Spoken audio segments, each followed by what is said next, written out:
సాయిరామ్. ఆంజనేయుని ఆనతి. శ్రీ ఆంజనేయ స్వామి వారి దివ్య సందేశము. ఆగస్ట్ 1, 2015. ప్రశ్న: జ్ఞాని వ్యవహరించే తీరు ఎలా ఉంటుంది స్వామి? సమాధానము: జ్ఞాని ఏ ఆసక్తి లేకుండా, ఏ విధముగా ప్రభావితం కాకుండా ఇతరుల కోసం పనులు చేస్తాడు. ఏడ్చేవాళ్లతో ఏడుస్తాడు, నవ్వేవాళ్లతో నవ్వుతాడు, ఆడేవాళ్లతో ఆడుతాడు, పాడేవాళ్లతో పాడుతాడు. అతను కదిలినా, మాట్లాడినా, ఏది చేసినా కూడా అతని చేష్టలన్నీ ఒకే ఒక్క సత్యంలోనివే. జ్ఞాని యొక్క ఔన్నత్యం ప్రత్యక్షంగా చూడవలసిందే కానీ వర్ణనకు అందేది కాదు. ఆయన అనుభవించే ఆనందమును గూర్చి రాయుటకు ఈ లోకములో ఉపమానము లేదు.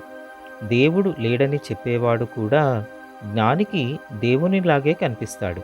నిజమైన ప్రేమ, సమానత్వము ఒక్క జ్ఞానిలోనే కనిపిస్తాయి. సాయిరామ్.